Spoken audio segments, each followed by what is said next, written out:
தேவா உன் திருவடியை என்றென்றும் நான் தேடுவேன். நாதா உன் சந்நிதியை தினம்தோறும் நான் நாடுவேன். தேவா உன் திருவடியை என்றென்றும் நான் தேடுவேன். நாதா உன் சந்நிதியை தினம்தோறும் நான் நாடுவேன்.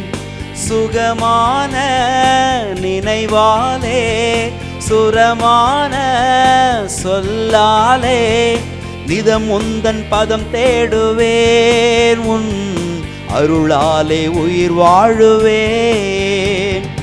தேவா உன் திருவடியை என்றென்றும் நான் தேடுவேன்.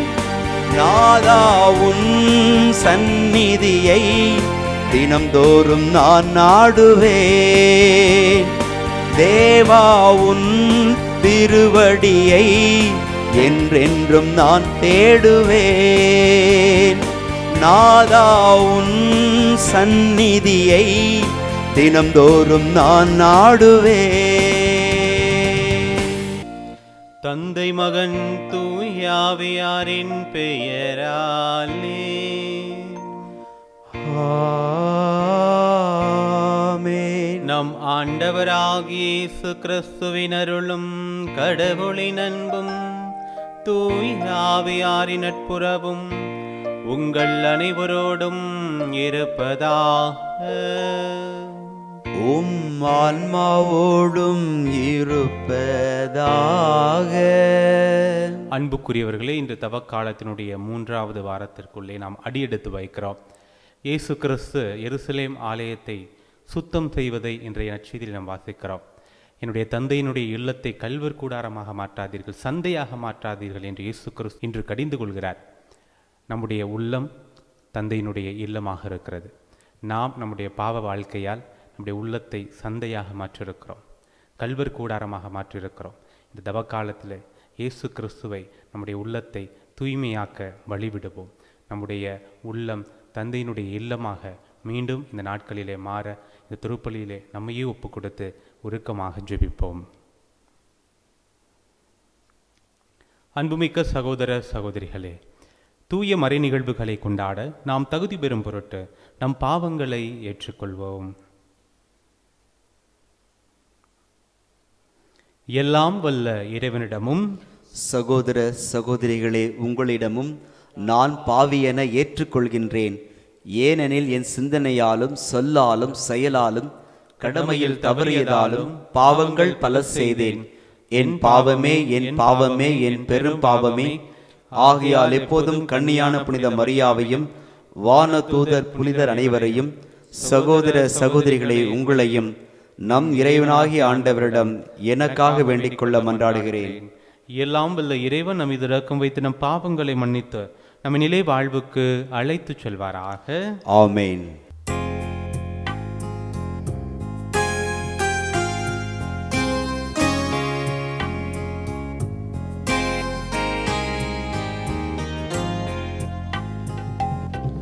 ஆண்டவரே இரக்கமாயிரும், ஆண்டவரே இரக்கமாயிரும், ஆண்டவரே இரக்கமாயிரும், ஆண்டவரே இரக்கமாயிரும். கிறிஸ்துவே இரக்கமாயிரும், கிறிஸ்துவே இரக்கமாயிரும், ஆண்டவரே இரக்கமாயிரும், ஆண்டவரே இரக்கமாயிரும்.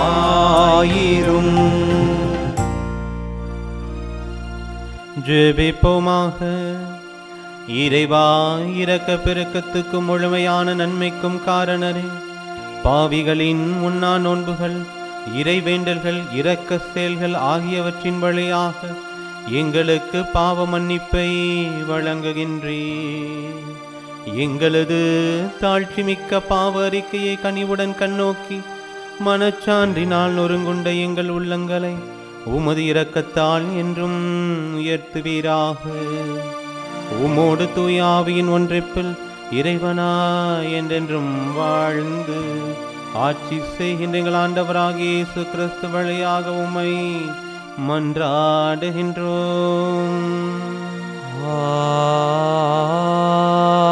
ஆமென். முதல் வாசகம். திருச்சட்டம் மோசே வழியாக அருளிக்கப்பெற்றது. விடுதலை பயணம் நூலிலிருந்து வாசகம்.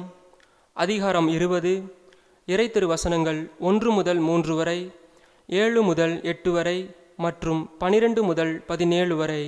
மோசே மக்களிடம் கூறியது: கடவுள் அருளிய வார்த்தைகள் இவையே. நானே உன் கடவுளாகிய ஆண்டவர், அடிமை வீடாகிய எகிப்து நாட்டினின்று உன்னை வெளியேற செய்தவர். என்னை தவிர வேறு தெய்வங்கள் உனக்கு இருத்தல் ஆகாது. உன் கடவுளாகிய ஆண்டவரின் பெயரை வீணாக பயன்படுத்தாதே. ஏனெனில் தம் பெயரை வீணாக பயன்படுத்துபவரை ஆண்டவர் தண்டியாது விடார். ஓய்வு நாளை தூயதாக கடைபிடிப்பதில் கருத்தாயிரு. உன் கடவுளாகிய ஆண்டவர் உனக்களிக்கும் நாட்டில் உன் வாழ்நாள்கள் நீடிக்கும்படி உன் தந்தையையும் உன் தாயையும் மதித்து நட. கொலை செய்யாதே, விபசாரம் செய்யாதே, களவு செய்யாதே, பிறருக்கு எதிராக பொய் சான்று சொல்லாதே, பிறர் வீட்டை கவர்ந்திட விரும்பாதே, பிறர் மனைவி, அடிமை பெண், மாடு, கழுதை அல்லது பிறருக்குரியது எதையுமே கவர்ந்திட விரும்பாதே. ஆண்டவரின் அருள்வாக்கு. இறைவனுக்கு நன்றி.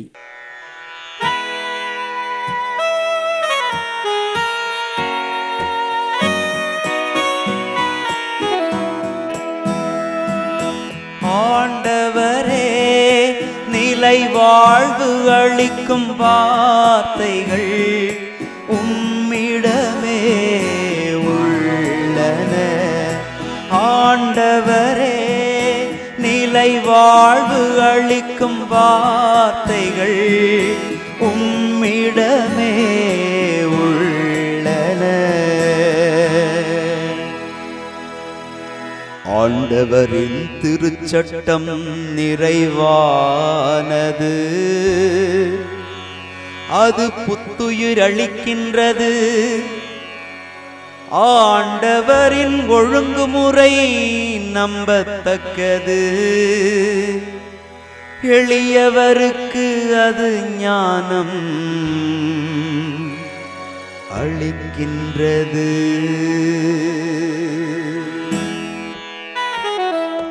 ஆண்டவரே, நிலை வாழ்வு அளிக்கும் வார்த்தைகள் உம்மிடமே உள்ளன. ஆண்டவரே, நிலை வாழ்வு அளிக்கும் வார்த்தைகள் உம்மிடமே உள்ளன. ஆண்டவரின் நியமங்கள் சரியானவை, அவை இதயத்தை மகிழ்விக்கின்றன. ஆண்டவரின் கட்டளைகள் ஒளிமயமானவை, அவை கண்களை ஒளிர்விக்கின்றன.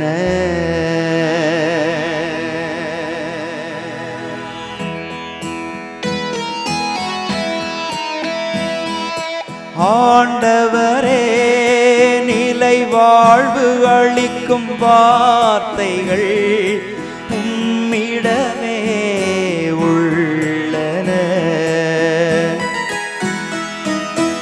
ஆண்டவரே, நிலை வாழ்வு அளிக்கும் வார்த்தைகள் உம்மிடமே உள்ளன.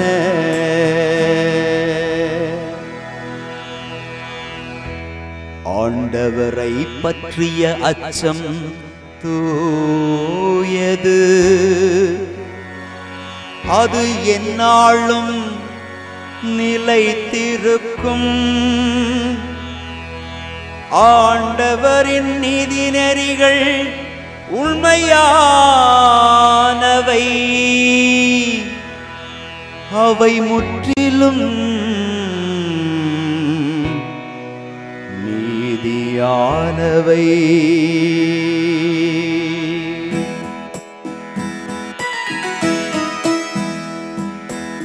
ஆண்டவரே, நிலை வாழ்வு அளிக்கும் வார்த்தைகள் உம்மிடமே உள்ளன. ஆண்டவரே, நிலை வாழ்வு அளிக்கும் வார்த்தைகள் உம்மிடமே உள்ளன.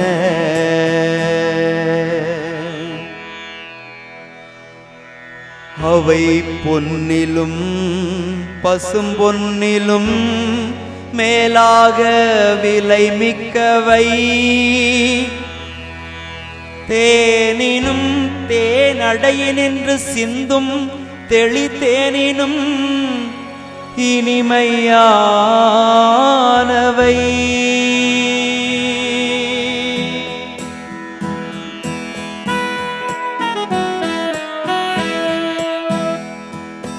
ஆண்டவரே, நிலை வாழ்வு அளிக்கும் வார்த்தைகள் உம்மிடமே உள்ளன.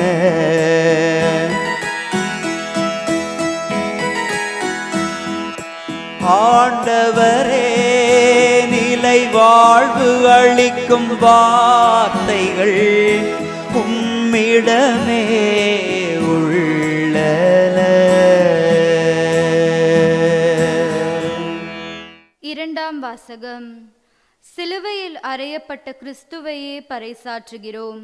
அவரது சிலுவை யூதருக்கு தடைகள், அழைக்கப்பட்டவருக்கோ கடவுளின் ஞானம். திருத்தூதர் பவுல் கொரிந்தியருக்கு எழுதிய முதல் திருமுகத்திலிருந்து வாசகம். அதிகாரம் 1, இறை வசனங்கள் 22 முதல் 25 முடிய. சகோதரர் சகோதரிகளே, யூதர்கள் அரும் அடையாளங்கள் வேண்டுமென்று கேட்கிறார்கள், கிரேக்கர் ஞானத்தை நாடுகிறார்கள். ஆனால் நாங்கள் சிலுவையில் அறையப்பட்ட கிறிஸ்துவை பற்றி பறைசாற்றுகிறோம். அச்சிலுவை யூதருக்கு தடைக்கல்லாகவும் பிற இனத்தாருக்கு மடமையாகவும் இருக்கிறது.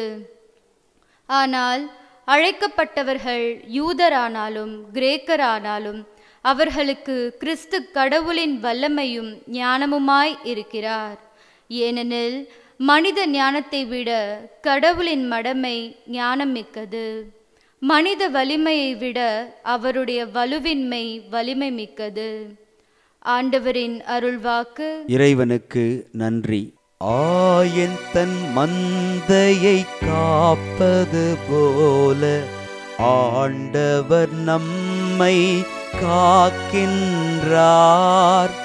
ஆயன் தன் மந்தையை காப்பது போல ஆண்டவர் நம்மை காக்கின்றார். தம் ஒரே மகன் மீது நம்பிக்கை கொள்ளும் எவரும் அழியாமல் நிலைவாழ்வு பெறும் பொருட்டு அந்த மகனையே அளிக்கும் அளவுக்கு கடவுள் உலகின் மேல் அன்பு கூர்ந்தார். ஆயன் தன் மந்தையை காப்பது போல ஆண்டவர் நம்மை காக்கின்றார். ஆண்டவர் உங்களோடு இருப்பாராக. உம் ஆன்மாவோடும் இருப்பாராக. யோவான் எழுதிய தூய நற்செய்தியிலிருந்து வாசகம். ஆண்டவரே, மாட்சி உமக்கே. அதிகாரம் 2, இறை வார்த்தைகள் 13 தொடக்கம் 25 முடிய. யூதர்களுடைய பாஸ்கா விழா விரைவில் வரவிருந்ததால் இயேசு எருசலேமுக்கு சென்றார். கோவிலில் ஆடு மாடு புறா விற்போரையும் அங்கே உட்கார்ந்திருந்த நாணய மாற்றுவோரையும் கண்டார். அப்போது கயிறுகளால் ஒரு சாட்டை பின்னி அவர்கள் எல்லாரையும் கோவிலிலிருந்து துரத்தினார். ஆடு மாடுகளையும் விரட்டினார். நாணய மாற்றுவோரின் சில்லறை காசுகளை கொட்டிவிட்டு மேசைகளையும் கவிழ்த்து போட்டார். அவர் புறாவிற்பவர்களிடம், இவற்றை இங்கிருந்து எடுத்துச் செல்லுங்கள், என் தந்தையின் இல்லத்தை சந்தையாக்காதீர்கள் என்று கூறினார். அப்போது அவருடைய சீடர்கள், உம் இல்லத்தின் மீதுள்ள ஆர்வம் என்னை எரித்துவிடும் என்று மறைநூலில் எழுதியுள்ளதை நினைவு கூர்ந்தார்கள். யூதர்கள் அவரை பார்த்து, இவற்றையெல்லாம் செய்ய உமக்கு உரிமை உண்டு என்பதற்கு நீர் காட்டும் அடையாளம் என்ன என்று கேட்டார்கள். இயேசு மறுமொழியாக அவர்களிடம், இக்கோவிலை இடித்து விடுங்கள், நான் 3 நாளில் இதை கட்டி எழுப்புவேன் என்றார்.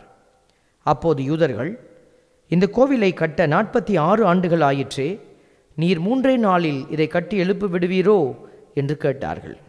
ஆனால் அவர் தம் உடல் ஆகிய கோவிலை பற்றியே பேசினார். அவர் இறந்து உயிருடன் எழுப்பப்பட்ட போது அவருடைய சீடர் அவர் இவ்வாறு சொல்லியிருந்ததை நினைவு கூர்ந்து மறைநூலையும் இயேசுவின் கூற்றையும் நம்பினர். பாஸ்கா விழாவின் போது இயேசு எருசலேமில் இருந்த வேளையில் அவர் செய்த அரும் அடையாளங்களைக் கண்டு பலர் அவரது பெயரில் நம்பிக்கை வைத்தனர். ஆனால் இயேசு அவர்களை நம்பிவிடவில்லை. ஏனெனில் அவருக்கு அனைவரை பற்றியும் தெரியும். மனிதரை பற்றி அவருக்கு யாரும் எடுத்து சொல்ல தேவையில்லை. ஏனெனில் மனித உள்ளத்தில் இருப்பதை அவர் அறிந்திருந்தார். ஆண்டவரின் அருள்வாக்கு. கிறிஸ்துவே உமக்கு புகழ். ஆண்டவருக்குள் பிரியமான அன்பு சகோதர சகோதரிகளே, இந்த அருமையான நாளில் ஆண்டவருடைய இறை வார்த்தையோடு கூட உங்களை சந்திப்பதில் பெரும் மகிழ்ச்சி அடைகிறோம். ஆண்டுடைய பிள்ளைகள், நீங்கள் 2 வாரங்களை கடந்து 3வது வார ஞாயிற்றுக்கிழமையிலே நம்ம காலடி எடுத்து வைத்திருக்கிறோம். சந்தோஷமாக இந்த தவக்காலத்தை நீங்கள் பயணித்து கொண்டிருப்பீங்க அப்படின்னு நாங்கள் நம்புகிறோம். ஏன்னா நிறைய பேருக்கு இந்த தவக்காலம் அப்படின்னா ஒரு கடினமான காலம், மகிழ்ச்சி இல்லாத காலம். சில பேர் எங்ககிட்ட மெசேஜில் கேட்குறாங்க, ஃபாதர் கறி சாப்பிடலாமா, ஃபாதர் மீன் சாப்பிடலாமா, முட்டை சாப்பிடலாமா அப்படின்லாம் சில பேர் சந்தேகம் கேட்குறாங்க. நீங்கள் பக்கத்தில் இருக்கிற மனுஷனை தவிர எதை வேணாலும் சாப்பிடலாம். Praise the Lord. ஆண்டவருடைய பிள்ளைகள் இந்த கேள்வியெல்லாம் கேட்கக்கூடாது. அதாவது நம்மளுடைய திரு அவை ஒரு சில வரைமுறைகளே நமக்கு கொடுக்குது. இந்த 40 நாள் சுத்த போசனம். மற்ற வருடங்களில் பார்த்திங்கன்னா அந்த வெள்ளிக்கிழமை சுத்த போசன நாள் அப்படிலாம் சொல்லுது. அப்போ இதை நம்ம கடைபிடிக்கிற ஒழுங்குமுறை திருச்சபை வழி காட்டுது, அவ்வளோதான். இந்த நோன்பு தவம் இதுக்கான வழிகள் இதான். இதை நான் இதை சாப்பிடலாமா அதை சாப்பிடலாமான்னு நீங்கள் கேட்க தேவையில்லை. ஏன்னா நீங்களே முடிவு செய்து கொள்ள வேண்டியது தான். ஏன்னா ஒரு நாட்டில் ஒரு சில உணவுகள் அதுதான் உணவாகவே இருக்கும். பொதுவான மெயின் உணவு, மெயின் மெனுன்னு சொல்லுவோம் பாருங்களேன். அப்போது அவங்க என்ன செய்ய முடியாது, அதை தவிர்க்க முடியாது, அது அப்படி தான் இருக்கும். அப்போ எது அவங்களுக்கு ரொம்ப பிடித்தமான ஒரு உணவாக இருக்குதோ அதை அவர்கள் என்ன செய்து கொள்ளணும், தவிர்த்து கொள்ளணும். இது ஒரு காமன் அஜெண்டா நமக்கு கொடுக்குறாங்க. அதனால் நம்ம குழம்பிக் கொள்ள வேண்டாம். ஏன்னா கடவுள் அவ்வளோ கழுத்தை பிடிச்சி நெரிச்சு பிடிக்கிறாரா? இல்லை. அப்போ எதை நம்ம இப்போது ஒரு கறி சாப்பிடக்கூடாது 40 நாள், ஆனால் நான் சாப்பிட்றேன் ஃபாதர், ஓகே. ஆனால் வேறு சில காரியங்களில் நீங்கள் என்ன செய்யுங்க, உங்களை ஒடுக்கி கொள்ளுங்க, ஜெபத்தை அதிகமாக்குங்க, உணவை குறைத்து சாப்பிடுங்க. அந்த மாதிரி ஏதாவது ஒரு அட்ஜஸ்ட்மெண்ட் நம்ம செய்து கொள்ளலாம். என்ன இதனுடைய ஆழமான சிந்தனை என்னென்னா, இந்த உணவுக்காக உடலுக்காக நம்ம செய்கிற அந்த காரியம் அட்டென்ஷன், இந்த உடலுக்கு நம்ம ஒரு பெரிய அட்டென்ஷன் கொடுத்துட்டே இருக்கிறோம் பாருங்களேன். அந்த அட்டென்ஷனை குறைச்சிக்க, ஆத்மாவுக்கு அட்டென்ஷன் நிறையா கொடு. அதுதான் இதனுடைய ஆழமான ஒரு திட்டம். அதனால் நாம் என்ன செய்யக்கூடாது, இதுக்குள்ளே போய் மன உளைச்சலுக்குள்ளே போய் நான் இப்படி செஞ்சிட்டேனே, ஐயோ ஆண்டவருக்கு இது பிடிக்குமா பிடிக்காதா, பாவம் பண்ணிட்டனோ அப்படின்னு நீங்கள் என்ன செய்யக்கூடாது, புரண்டு நம்ம வேதனைப்படக்கூடாது. பாவம் பாவம்தான், பாவத்தினுடைய விஷயங்கள் வேறு. இந்த உணவை பொறுத்த மட்டும் நம்ம என்ன செய்ய வேண்டாம், ரொம்ப கவலைப்பட வேண்டாம். அதுக்காக எல்லாத்தையும் சாப்பிட்டுட்டு ஃபாதர் ஆல்பர்ட் சொல்லிட்டார் எது வேணாலும் சாப்பிட்லாம் அப்படியும் நீங்கள் யோசிக்கக்கூடாது.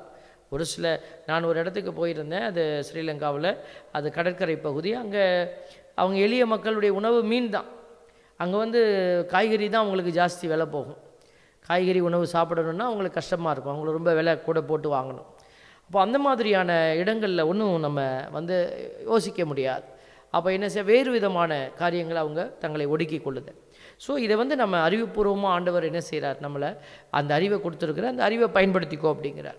இன்றைக்கி நிறைய பேருக்கு அந்த நான் கேள்வி கேட்டதை குறித்து கவலைப்படலை, என்கிட்ட சில பேர் கேட்டிருக்கிறாங்க, அதை பற்றி நான் கவலைப்படலை. ஆனால் அவனுடைய உள்ளம் நான் எப்படி பார்க்குறேன்னா, எதையாவது செய்யணுமே, இதை செய்தது சரியா தவறா, அந்த தேடல் இருக்குது பார்த்தீங்களா, அது ரொம்ப பாசிட்டிவ். அந்த தேடல் கடவுளுடைய காரியத்தில் பிள்ளைகள் அக்கறையாக இருக்கிறாங்க அப்படிங்கிறதுக்கு இதெல்லாம் ஒரு அடையாளம். ஆகவே இந்த புரிதலோடு நம்ம இன்றைக்கி அந்த திட்டத்தின் வழியாக தான் இன்றைக்கி ஒரு சில விஷயங்களை நான் சொல்ல போகிறேன். அதுக்காகத்தான் இந்த காரியங்களெல்லாம் நான் தொட்டிருக்கிறேன். என்ன நேரத்துக்கு அப்படின்னா, இன்றைக்கி சட்டங்கள் நமக்கு கொடுக்கப்படுது. சட்டம், இந்த சட்டத்தின்படி நீ செயல்படணும், அதுக்கு தான் சட்டம்.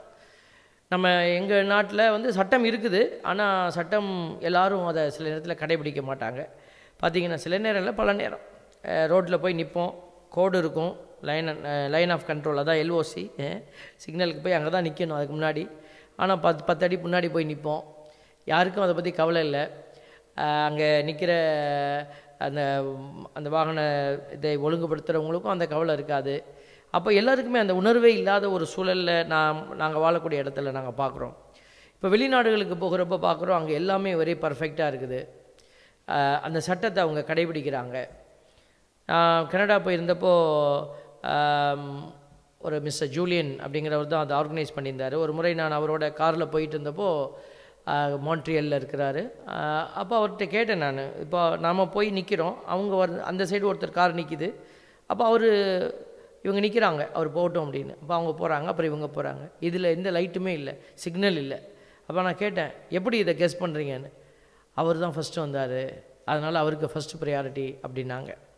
இது எப்படி, எந்த சட்டமுமே சொல்லலை, இது ஒரு காமனான ஒரு சட்டம் சொல்லுது. இப்போ இவங்க மதிக்கிறாங்க, அதை செயல்படுத்துகிறாங்க. இது வந்து லைட்டு கூட இல்லைங்க. So it's a kind of understanding மாதிரி. பாருங்கள், இது மாதிரி நிறைய இருக்கும். நான் பார்த்த ஒரு சின்ன காரியத்தை தான் அவங்களோட பகிர்ந்து கொள்கிறேன். வெளிநாட்டில் இருக்கிறவங்க நிறைய காரியங்கள் இது மாதிரி நீங்கள் அப்போ பாருங்கள், இந்த சட்டத்தை நம்ம கை கொள்ளுதனுடைய ஆழமான ஒரு நிலை அதை நம்ம பார்க்குறோம். இப்போ இன்றைக்கி கூட முதல் வாசகத்தில் பார்த்தீங்கன்னாக்கா கடவுள் நிறைய சட்டத்தை கொடுக்குறார், எப்படி இருக்கணும். மோசே வந்து விடுதலை பயண நூலில் ஆண்டவர்கிட்டேருந்து வாங்கி என்ன கொடுக்குறாரு, நீ ஓய்வு நாள் 10 கட்டளையினுடைய அந்த சாராம்சத்தை தான் இன்றைக்கி நம்ம முதல் வாசகமாக வாசிச்சிருக்கிறோம். 2வது வாசகத்தில் கூட பாருங்கள், ஆண்டவருடைய இந்த சிலுவை சாவினுடைய ஆழத்தை வந்து அவர் மாற்றி கொடுக்குறார். நற்செய்திக்கு போய் பாருங்கள், அங்கே வந்து இயேசு என்ன செய்கிறாரு, ஏதோ ஒரு புதிய சட்டத்தை திணிக்கிறார். ஏற்கனவே அவங்கக்கிட்ட ஒரு சட்டம் இருக்குது, அந்த சட்டத்தின்படி தான் அவங்க கோயிலுக்குள்ளே உட்காந்துக்கிட்டு ஆடு மாடு விற்கிறாங்க, அவங்க புறா விற்கிறாங்க, நாணயம் மாற்றுறாங்க, அந்த சட்டம். அப்போ அவங்க ஒரு சட்டம் வச்சுருந்தாங்க. அப்போ இயேசு என்ன செய்கிறார், அந்த சட்டத்தை உடைக்கிறார். அப்போ அந்த சட்டத்தினுடைய நிலை வந்து பார்க்குற பார்வையில் வித்தியாசப்படுது. இந்த புதிய ஏற்பாட்டில் நம்ம நற்செய்தியில் பார்த்த இந்த நிலை, கோயிலை வந்து அவர் தூய்மைப்படுத்தினார். எதுக்காக அதை செய்தார் உங்களுக்கெல்லாம் தெரியும். அந்த பேக்ரவுண்டை வந்து நான் சொல்கிறேன். இப்போது ஏன் அவங்க உட்காந்துருந்தாங்க, நிறைய பேருக்கு அது தெரியாது. ஏன் வந்து நாணயம் மாற்றுறாங்க, ஏன் கோயிலில் வந்து ஆடு மாடு விற்கிறாங்க. இங்கே என்ன ஒன்றுன்னா, வெளி ஊர்கள்லேருந்து வருவாங்க. இப்போ நாங்கள் வந்து சிங்கப்பூருக்கு போகிறேன் அப்படின்னா, இந்தியாவினுடைய மணியை, பணத்தை, ருப்பீஸ் நான் எடுத்துகிட்டு போய் அங்கே பயன்படுத்த முடியாது. அப்போ நான் என்ன செய்கிறேன், அந்த பணத்தை நான் மாற்றிக்கிறேன். அங்கே சிங்கப்பூரில் இருக்கிற டாலரை நான் மாற்றுறேன். கனடாவுக்கு போனால் அவங்களுடைய பணத்தை நான் மாற்றிக்கொள்கிறேன். அப்போ அந்த பணத்தை வச்சு தான் நான் என்ன செய்ய முடியும், பயன்படுத்த முடியும். இந்த பாணியை தான் எருசலேமில் இருந்த கோயில் நிர்வாகம் செய்து கொண்டிருந்தது. கோயில் நிர்வாகம் கோயில் காசுன்னு ஒன்று வச்சுருந்தாங்க. அவங்க வந்து அந்த டெம்பிள் மணின்னு ஒன்று வச்சுருந்தாங்க. அப்போ அவங்க என்ன செய்வாங்க, அந்த பணத்தை தான் வெளியிலேருந்து போகிறவங்க தங்கள் பணத்தை கொடுத்து என்ன செய்யணும், அந்த பணத்தை வாங்கி கொள்ளணும். அந்த பணத்தை வச்சு தான் அவங்க என்ன செய்வாங்க, ஆடு மாடுகளெல்லாம் வாங்கணும். அவங்க கொண்டுட்டு வர காசை போய் கொடுத்து இந்த ஒரு கோழி கொடு, ஒரு புறா கொடுன்னு கேட்டால் கொடுக்க மாட்டாங்க. அப்போ அவங்களுடைய இல்லத்தில் அங்கே நாணய மாற்றுவோர் இருக்கிறாங்க, மணி எக்ஸ்சேஞ்சர்ஸ். அங்கே போய் அந்த கோயில் காசை வாங்கி அதில் இருந்தால், அப்போ அவங்க பெருந்தொகை கொடுத்து தான் அந்த காசை வாங்கணும். இப்போ நாங்கள் வந்து 50 ரூபா, ஒரு குத்து மதிப்பாக சொல்கிறேன், ஒரு சில நாடுகள், இப்போ சிங்கப்பூர் எடுத்துக்கொள்ளுங்களேன், 50, 55 அப்படி போகும். 50 ரூபா குறைஞ்சது வச்சுக்கலாமே. 50 ரூபா கொடுத்தா தான் அவங்க 1 ரூபா கொடுப்பாங்க எங்களுக்கு. ஸோ அதே மாதிரி அப்போ பண மதிப்பினுடைய அந்த வேரியேஷன் பாருங்கள். இதைத்தான் நாங்கள் கடைபிடிச்சாங்க. இப்போ அவங்க நிறைய பணம் கொடுக்கணும், அவங்களுக்கு கம்மியான பணம் தான் கிடைக்கும். அதை கொண்டுட்டு போய் அவங்களால பெரிய ஆடு வாங்க முடியாது. அப்போ ஏழைகள் என்ன செய்வாங்க, ஒரு புறா, மாடப்புறா அப்படி தான் வாங்கி கோயிலில் காணிக்கை கொடுப்பாங்க. அப்படி தான் இயேசுவுக்கும் கொடுத்தாங்க. அவங்க வந்து 2 மாடப்புறா குஞ்சுகளை என்ன செய்தாங்க, காணிக்கையாக ஒப்பு கொடுத்தாங்கன்னா அவங்க ஏழைகளாக இருந்தாங்க. அவங்க அவ்வளோ பணம் கொடுத்து ஆடுகளை வாங்குவோ பெரிய விலங்குகளை காணிக்கை கொடுக்கவோ அவங்களால முடியாது. அப்போ இதுதான் சட்டம். அப்போ அந்த சட்டத்தினுடைய அழுத்தம் இப்போ பாருங்கள். அப்போ அவங்க ஒரு பக்கம் பார்த்தாங்க இதெல்லாம் தேவை ஆலயத்தில் அப்படின்னு. அப்போ இவங்க எளிய மக்களுடைய நிலை வித்தியாசமாக இருந்தது. இதை சின்ன பிள்ளையிலேருந்து இயேசு பார்த்துட்டே இருந்திருப்பார். அப்போ இந்த கோயில் வந்து இப்படிப்பட்ட ஒரு சூழலுக்கு உள்ளாகி இருப்பதை கண்டவர் என்ன செய்கிறாரு, மனமுடைந்து போய் தான் என்ன செய்கிறாரு, அவர் அதுக்காக ஏழ்மைக்காக மட்டும் இல்லை, அவர் அந்த ஆலயத்தினுடைய நிலை இப்படிப்பட்டது அல்ல. அங்கே ஒரு நீதி இல்லை, ஒரு நேர்மை இல்லை. அதுதான் அவருக்குள்ளே பற்றி எரிந்த ஒரு காரியம்.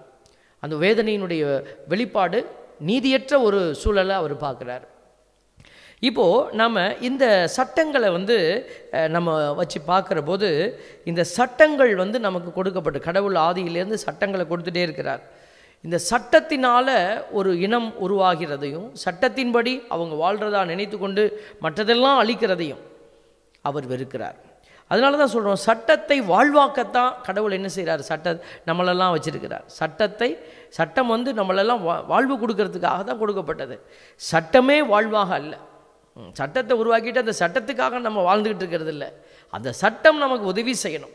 அதுக்காகத்தான் கடவுளே என்ன செய்கிறாரு, 10 கட்டளைங்கிற சட்டத்தை கொடுத்தார். இன்றைக்கி அந்த சட்டத்தையே பிடித்து கொண்டு ஒரு இனம் வாழ்ந்து கொண்டு இருக்கிறதுனா அது கடவுளுக்கு விருப்பமான இனமாக இருக்க முடியாது. இப்போ பாருங்கள், உடல் பிறப்பை பற்றி யோசிக்கிறோமே, பிறப்பு. இப்போ ஒரு ஆணும் பெண்ணும் இணைஞ்சா ஒரு குழந்தை பிறக்குது. இது வந்து ஒரு காமன் சட்டம், கடவுள் உருவாக்கி கொடுத்துருக்கிற ஒரு சட்டம். இது உடல் ரீதியான உலகை பண்படுத்த வேண்டும், பழுகி பெருக செய்ய வேண்டும் என்கிற ஒரு சட்டம். அதே சட்டத்தை நம்ம என்ன செய்கிறோம், ஒரு கட்டுப்பாடு இல்லாமல் நிலையில் நம்ம போய் அங்கே எங்கேயும் விலங்குகளை போல் மேய்ந்தோம் அப்படின்னு சொன்னால் அது இச்சைக்குரிய ஓட்டம் அப்படின்னு சொல்லிடுறோம். அது திட்டத்திற்கான ஓட்டம் அல்ல, அது இச்சைக்குரிய ஓட்டம்.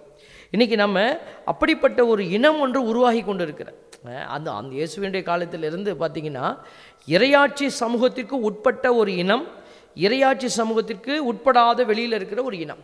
அப்போ இறையாட்சி சமூகத்துக்கு வெளியில் இருக்கிற இனம் எப்படிப்பட்டதாக இருக்குதுன்னா, அந்த இனம் உடல் சார்ந்த ஒரு உலகத்தையே நாடிக்கொண்டு இருக்கிற ஒரு நிலை. அவங்களுக்கு யார் செத்தா என்ன, அவங்க யார் வாழ்ந்தா நமக்கு என்ன, நான் வாழணும்.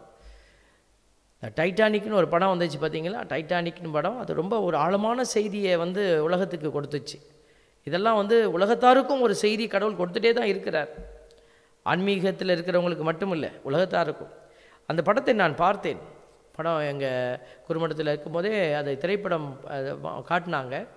அப்போ அந்த படத்தினுடைய இறுதியில் பார்த்திங்கன்னா அவ்வளோ பணத்தையும் ஒருத்தன் கொண்டு போய் கொடுத்து எனக்கு அந்த பக்கம் ஒரு இடம் கொடு அப்படின்னு கேட்பான், இந்த லைஃப் சேவிங் போட்டில் போகிறதுக்காக.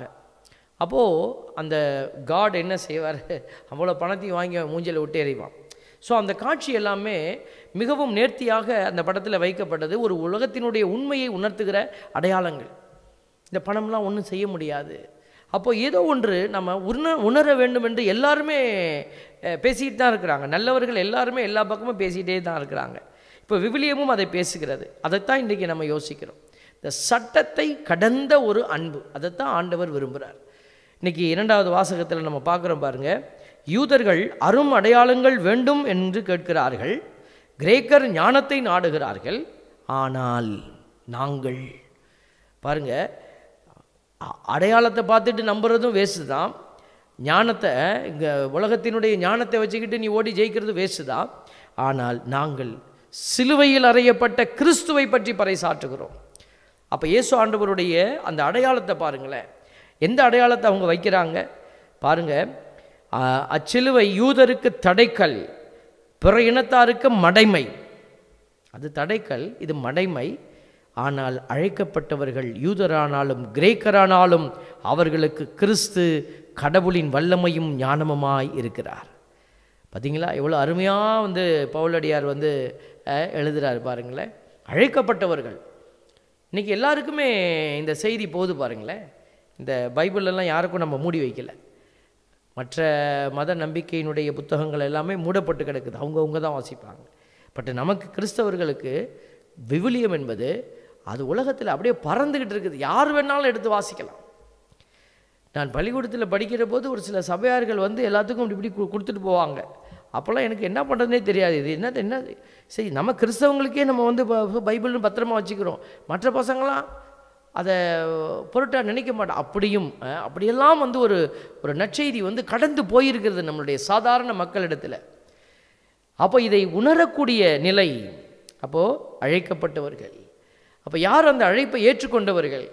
அப்போ அந்த ஏற்றுக்கொண்டவங்க எப்படி இருக்கணும்னா, இயேசு கிறிஸ்து கடவுளின் வல்லமையும் ஞானமுமாக இருக்கிறார் என்பது என்று உணர்ந்து அவரை பார்க்கிற போது அவர்கள் கடவுளுடைய அந்த மீட்பு திட்டத்திற்குள்ளே வர முடியும். அப்போ இங்கே என்ன சொல்கிறாரு பவுலடியார்? ஏன் இந்த சிலுவையை பற்றி இன்றைக்கி வாசகம் வச்சுருக்கிறாங்க? சிலுவை வந்து மடமை, எங்களுக்கு அது வந்து பெருமை அப்படின்னு சொல்லியிருக்கிற. ஏன் அப்படின்னா, சட்டங்களை கடந்த ஒரு அன்பு. சிலுவை வந்து வெறும் சிலுவையாக நம்ம பார்க்கக்கூடாது. அந்த சிலுவையில் இயேசு மரித்தார் அப்படின்னா அது அந்த மரித்தல் என்கிற நிலை வந்து சட்டத்தை கடந்த ஒரு அன்பு.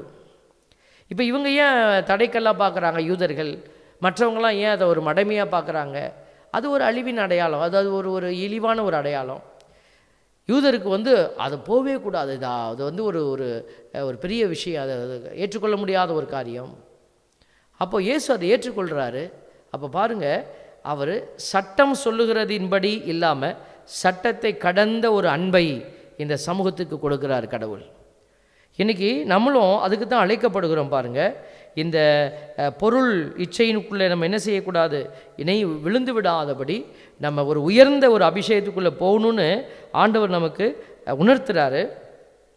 விடுதலை பயண நூலில் நம்ம பார்க்குறோம். இன்றைக்கி இந்த 20வது அதிகாரத்தில் 6வது இறைவசனம் சொல்லுது பாருங்கள், மாறாக என் மீது அன்பு கூர்ந்து என் விதிமுறைகளை கடைபிடிப்போருக்கு 1000 தலைமுறைக்கும் பேரன்பு காட்டுவேன். ஆண்டவர் அழகாக சொல்லியிருக்கிறார் பாருங்களேன், என் மீது அன்பு கூர்ந்து என் விதிமுறைகளை கடைபிடிப்போருக்கு. இப்போ இதுதான் ஆண்டவர் விரும்புகிறதுங்க. சட்டங்களை நான் கொடுத்துருக்கிறேன், நான் தான் கொடுத்தேன். ஆனால் ஒருத்தன் சட்டத்திலேயே நின்றுட்டான் அப்படின்னா அது ஆண்டவருக்கு அது பிரியமான காரியமாக இருக்க முடியாது. இப்போது நான் வந்து ஒரு பூசை வைக்கணும், ஒரு குருவானவருக்கு நான் எங்களை வச்சு ஒரு உதாரணம் சொல்கிறேன். குருக்களுக்கு எங்களுக்கு வந்து ஒரு பூசை வைக்கணும். இந்த பூசை டெய்லி ஒரு பூசை வைக்கணும், அது எங்களுக்கு கொடுக்கப்பட்டிருக்கிற ஒரு பொதுவான கட்டளை. ஸோ இந்த பூசையை நான் எப்படி வைக்கலாம்? சந்தோஷமாக வைக்கணும். அது சட்டம் என்ன சொல்லுது? பூசை வைக்கணும், அவ்வளோதான். இந்த பூசையை நான் எப்படி வைக்கலாம்? பிதாசுரன் பரிசுத்தாவின் பேர் எல்லாமே ஆண்டவர்களோட இப்படியே போனேன்னா ஒரு 15 நிமிஷத்தில் பூசையை முடிச்சிடலாம். அதை நான் படிக்கும் போது எங்கள் ஃபாதர் ஒருத்தவங்க சொன்னாங்க, எங்களுக்கு லிட்டர்ஜி கிளாஸ் எடுத்துக்கிட்டு இருந்த ஒரு ஃபாதர் சொன்னாங்க, ஒரு சில சாமியாரெல்லாம் நைட்டு 12 மணிக்கு தான் பூசை, 11:45க்கு பூசை வைக்க ஆரம்பிப்பாங்களாம். முடிக்கும் போது 12 தாண்டி முடிப்பாங்களாம். ஏன்னா 2 நாளைக்கும் ஒரே பூசை ஆகிடுதான். பாருங்கள், எப்படியெல்லாம் யோசிக்கிற மக்கள் இருந்திருக்கிறாங்க பாருங்கள். அப்படி செய்கிறாங்களான்னு எனக்கு தெரியல, அப்படிலாம் செய்வாங்கன்னு சொன்னாங்க. அப்போ பாருங்கள், இப்படி அப்போ சட்டம், ஜெபமாலை சொல்கிறோம், சட்டம். இன்றைக்கி ஒரு ஜெபமாலை சொல்லி தொலைக்கணும், சட்டம். அந்த சட்டத்தில் நிற்கக்கூடாது. அந்த சட்டம் என்பது ஒரு பார்டர் லைன் மாதிரி. சில பேர் என்ன செய்வாங்க, சட்டத்துக்கு கீழே நிற்பாங்க. அவங்களுக்கு கடவுளை பற்றி தெரியாது, கடவுளை பற்றி எதுவும் தெரியாது. அவங்களுக்கு கையில் கயிறை கட்டிக்கணும், கழுத்தில் நம்ம ஏதாவது தகடை கட்டிக்கணும், இடுப்பில் ஏதாவது வச்சுக்கணும், ஏதோ ஒன்று நம்மளை கூட்டிகிட்டு போனால் போதும் அப்படின்னு நினைக்கிற மக்கள்கிட்ட நம்ம ஒன்றும் பேசுகிறதில்ல. சட்டத்துக்கு கீழே இருக்கிறவங்க, இந்த சட்டத்தில் இருக்கிறவங்கள்ட்ட தான் இப்போ நம்ம பேசிகிட்டு இருக்கிறோம். சட்டத்தில் இருக்கிறவங்க யார்? நான் கோயிலுக்கு போகிறேன், நான் சாமி கும்பிட்றேன், எவ்ரிதிங் இஸ் ஃபைன். இது லென்டன் சீசன் வந்துருச்சா, வெள்ளிக்கிழமை நான் வந்து சிலோபாதைக்கு போவேன். சில கோயிலில் சிலுவபாதைக்கு கூட்டம் ஜேன்னு நிற்கிது, பூசைக்கு பார்த்தா பொசுக்குன்னு ஆகிப்படுது. எது உயர்ந்தது பாருங்களேன். ஒரு பக்தி முயற்சி அவங்களுக்கு உயர்வாக தெரியுது. அப்போ என்ன இல்லைங்க, ஞானம் இல்லை. கடவுளுடைய பூசைக்கு வரல, திருப்பலிக்கு வரல, ஆனால் என்ன செய்கிறாங்க, வந்து சிலுவபாதைக்கு வந்து நின்றுட்டு அதை திருப்பலிக்கு ஒப்பான ஒரு காரியமாக பார்த்துட்டு போகிறாங்க பாருங்கள். It is equal. பூசை பார்த்தா என்ன, சிலுவபாதை செஞ்சால் என்ன, ரெண்டும் ஒன்று தானே அப்படின்னு. Something wrong, terribly wrong it is. இது வந்து சாதாரண தவறு அல்ல, இது பெரிய தவறு. அப்போ பாருங்கள் இந்த மனநிலை. அதனால தான் ஆண்டவர் சொல்கிறேன், இந்த சட்டத்துக்கு மேலே போயிடு நீனு. பவுலடியார் கையில் சட்டம் வச்சுருந்தாருங்க, சட்டத்தோடு தான் ஓடிக்கிட்டு இருந்தார். கிறிஸ்தவன் பிதா இல்லை, யாவே இல்லாத, யாவே ஏற்றுக்கல, வேறு எந்த இதில் எவன் எதை சொன்னாலும் வெட்டுறான் அவனை. கிறிஸ்தவனெல்லாம் வேறு ஏதோ தெய்வத்தை சொல்கிறான், வெட்டுறான் அவனை. கிறிஸ்துவ எப்படி தெய்வம்னு சொல்ல முடியும், வெட்டு அவனை. அப்படி ஓடிக்கிட்டு இருந்தவரை கிறிஸ்து ஆட்கொண்டார். பார்த்தீங்களா? கிறிஸ்து ஆட்கொண்ட பிறகு அவருடைய பார்வை, அவருடைய உணர்வு எல்லாம் மாறிடுச்சு. அதனால தான் பவுலடியார் சொல்கிறாரு, டேய் சட்டத்தை நம்பி நான் ஓடுனேன்டா, விழுந்துட்டேன்டா கீழே. சட்டத்தை நம்பி நான் ஓடுனேன், நான் சரியாக தான் ஓடுறேன்னு நினச்சிக்கிட்டு ஓடி கடைசியில் என்ன போயிட்டேன், தப்பான ரூட்டில் ஓடிக்கிட்டு இருந்தேன். இந்த இயேசு என் வழியில் வராத வரைக்கும், எப்போ இயேசு என் வழியிலே வந்து என்னை தொட்டு என் வழியை மாற்றினாரோ அப்பொழுது நான் உணர்ந்து கொண்டேன், சட்டத்தை கடந்த அன்பு எனக்குள்ளே வரணும் அப்படின்னு. அப்போ தான் அவர் என்ன செய்கிறாரு, தன்னுடைய வேலையை தூக்கி போட்டாருங்க. அவர் பாருங்க, கூட மேய்கிறவனாக மாறுறாரு. அவர் பிழைப்புக்கு என்ன செய்தார், கூடார தொழில் செஞ்சார், கூட பின்ற தொழில் செஞ்சார். அவர் ஒவ்வொரு ஊராக போய் அடுத்தவனுடைய தயவில் வாங்கி சாப்பிட்டு வாழ்ந்தார். அவருடைய இறை பயணம் வித்தியாசப்பட்டது. கையில் கத்தி எடுத்துகிட்டு போனவர் கையில் பேனாவும் பேப்பரும் வச்சு எழுத ஆரம்பித்தார். கொரிந்தி நகர மக்களுக்கு கடிதம், இந்த ரோமையர்களுக்கு கடிதம். பாருங்கள், அவர் எழுதின கடிதம்லாம் இன்றைக்கி வேத புத்தகத்தில் விசுவாசத்தினுடைய எழுச்சியின் அடையாளங்களாய் மாறி இருக்கிறது. பிள்ளைகளே, சட்டத்தை கடந்த ஒரு ஓட்டம். இதைத்தான் இந்த திருச்சபை காண வேண்டும் என்று நான் விரும்புகிறேன், நல்லவர்கள் விரும்புகிறார்கள். இது எல்லாருக்குமே பொருந்தும். நீங்கள் உங்களுக்கு மட்டும்தான் இந்த செய்தி, எங்களுக்கு இல்லை அப்படின்னு நான் சொல்லலை. எல்லாருக்கும், பாப்பரசரிலிருந்து அடிமட்டத்தில் இருக்கிற தொண்டன் வரைக்கும் இந்த எண்ணம் வரணும். இன்றைக்கி பாப்பரசர் என்ன செய்யலாம், அவர் சாப்பிட்டுட்டு அவருடைய இல்லத்துக்குள்ளே அவர் பேசாமல் உட்கார்ந்துருக்கலாங்க. அவர் என்ன செய்கிறாரு, ஒரு ஒரு விஷயங்களை தொடுறாரு. அப்போது தொட்டால் வெடிக்கும்னு தெரியும் அவருக்கு. எல்லாம் இதெல்லாம் ஒரு காம்ப்ளிகேட்டட் இஷ்யூஸ். அவர் தொடுறாரு. அதை தொட்டு மக்களுக்கு ஒரு சின்ன ஒரு வெளிச்சம் கொடுக்குறாரு. பாருங்கள், ஒரு ஆழமான ஒரு வெளிச்சத்தை கொடுக்குறாரு. எப்போ கடவுள் அந்த சட்டத்தை பற்றி சொல்லிட்டாரோ, நீ மரியாதை ஏற்றுக்க தயங்காதப்பா அப்படின்னு சொல்லிட்டாரோ, அப்போ சூசேப்பருடைய ஓட்டம் வித்தியாசமாயிடுச்சு. சட்டத்தில் இல்லை, சட்டத்தை கடந்து அன்பில் ஓட ஆரம்பித்தார். அந்த மகளை அன்பு செய்ய ஆரம்பித்தார். தேவ பிள்ளைகளை, இன்றைக்கு நாம் யோசிக்க வேண்டிய கட்டத்தில் நம்ம இருக்கிறோம். நம்ம அதை யோசிக்க முடியாதபடி நம்ம வெறும் சட்டத்திற்குள்ளே கடந்து விடக்கூடாதுன்னு சொல்லி தான் ஆண்டவர் நமக்கு இந்த வார்த்தைகளை இன்றைக்கு கொடுத்து கொண்டே இருக்கிறாரு. இன்றைக்கி அந்த நற்செய்தி நமக்கு மிக அழுத்தமான ஒரு செய்தியை கொடுத்து கொண்டே இருக்கிறது. ஆண்டவர் என்ன சொல்கிறாரு, கடைசியாக 3 நாளில் இந்த கோயிலை நான் கட்டி எழுப்புவேன் என்று சொன்ன பொழுது அவர் எதை உணர்த்தினார், தன் உடலாகிய அந்த ஆலயத்தை பற்றி பேசினார். அப்போது நீங்களும் நானும் இந்த உடலாகிய ஆலயத்தை கட்டி எழுப்புவதற்கு நாம் என்ன செய்யணும், இந்த சட்டத்தை கடந்த அன்பு இயேசுவிடத்தில் வெளிப்பட்டது சிலுவையில். அதைத்தான் நான் துவக்கத்தில் சொன்னேன். ஒரு ஃபாஸ்டிங் இருக்கிறேன்னா, ஐயோ இன்றைக்கி இருந்தே தொலைனுமே அப்படின்னு இல்லை, நான் என் ஆண்டவருக்காக கொடுக்குறேன். சட்டத்தை கடந்த அன்பு வெளிப்படுது. அதுதான் நான் அடிக்கடி சொல்வது, இணைச்சட்டம் 6:5. எப்படி நீ கடவுளை அன்பு செய்யணும், எல்லா விஷயத்துலையுமே உன் முழு இதயத்தோட, முழு உள்ளத்தோட, முழு ஆற்றலோட உன் ஆண்டவராகிய கடவுளிடம் அன்பு கூறுவாயாக. இதுதான் நமக்கு டெஃபினிஷனுங்க. கோயிலுக்கு போகணுமா, இன்றைக்கி 8 மணிக்கு பூசை, யூ ஹாவ் டு ரன். நான் கனடாவுக்கு மான்ட்ரியலுக்கு போயிருந்தப்போ உண்மையாகிலுமே நான் ஆச்சரியப்பட்ட, அதிசயப்பட்ட, ரொம்ப அவங்க செய்கிற அந்த காரியம் என்ன காரியம், ஒரு சாதாரண விஷயந்தான். அவங்க வீடுகள் எல்லாம் பார்த்தீங்கன்னாக்கா எல்லாம் ஒரு மணி தியாலம், 1 மணி நேரம் அவங்க என்ன செய்யணும், காரில் பயணித்து போகணும். இங்கே இருக்கிறது ஒரு தமிழ் கோயில், பக்கத்தில் இருக்குது ஃப்ரெஞ்சு கோயில், அப்படி இப்படி வேறு மொழி கோயிலெலாம் இங்கிலீஷ்லலாம் பூசை நடக்குது. ஆனால் அவங்களுக்குன்னு ஒரு ஆலயம் இருக்குது, அந்த ஆலயத்தில் தமிழ் பூசை நடக்கும். அவங்க என்ன செய்கிறாங்க, 1 மணி நேரம் 1.5 மணி நேரம் என்ன செய்கிறாங்க, பயணித்து வராங்க. நமக்கு பக்கத்தில் கோயிலை வச்சுக்கிட்டு நம்ம என்ன செய்கிறோம், நாங்கள் ஒரு 10 நிமிஷம் நடந்து போனோம், தூரமாக இருக்குது. பாருங்கள், இப்படியெல்லாம் நம்ம சங்கடப்படுறோம் பாருங்களேன். அப்போ நம்மக்கிட்ட இருக்கக்கூடிய இந்த அன்பினுடைய அழுத்தத்தை நான் கேள்வி கேட்கிறேன் நான். ஸோ இந்த பரிணாமம் நம்மெல்லாம் ஒரு வளர்ச்சி நிலையை தாண்டி போயிட்டுருக்குறோம். ஆரம்பத்தில் இருந்த சின்ன பிள்ளையாக இருக்கும் போது நம்மளை கொண்டுட்டு உட்கார வச்சாங்க கோயிலில், அடிப்பாங்க, ஒழுங்காக உட்கார கொட்டுவாங்க. அது சட்டம் என்னன்னு தெரியாதப்போ சட்டத்தை கடைபிடிக்க வச்சாங்க. அதே மனநிலையிலே நம்ம நின்றுட்டோம் அப்படின்னு வச்சுக்கோங்களேன், தவறாக போயிடும். எரேமியா 11:6 ஆண்டவர் என்ன சொல்கிறாரு, ஆண்டவர் என்னிடம் கூறினார், யூதா நகர்களிலும் எருசலேம் தெருக்களிலும் இந்த விதிமுறைகளை அறிவிப்பாய், உடன்படிக்கையின் விதிமுறைகளை கேட்டு அவற்றின்படி ஒழுகுங்கள் என்று கூறுவாய். பாருங்கள், இது இன்னைக்கு மட்டும் இல்லைங்க நம்ம சொல்கிறது. ஆதியில் எரேமியா காலத்திலேயே கடவுள் என்ன சொல்லிக்கிட்டே இருக்கிறார்? இதை தான் சொல்லிக்கிட்டே இருக்கிறார். எரேமியா அந்த வேதனையை எப்படி வெளிப்படுத்துகிறார் பாருங்களேன். 11:8 அவர்களோ, ஆண்டவர் இவ்வளவும் சொல்லி, அவர்களோ கீழ்ப்படியவும் இல்லை, செவிசாய்க்கவும் இல்லை, மாறாக ஒவ்வொருவரும் தங்கள் தீய இதய பிடிவாதத்தின்படி நடந்தனர். ஆகவே நான் கட்டளையிட்டும் அவர்கள் கடைபிடிக்காத இந்த உடன்படிக்கையின் விதிமுறை அனைத்தின்படி அவர்களுக்கு எதிராக செயல்படுவேன்.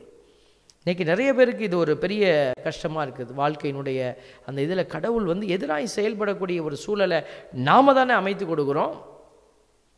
இன்றைக்கி நம்ம 2வது வாசகத்தில் அந்த அந்த அடையாளத்தை நீங்கள் பார்க்கணும். நாங்கள் சிலுவையில் அறையப்பட்ட கிறிஸ்துவை பற்றி பறைசாற்றுகிறோம்.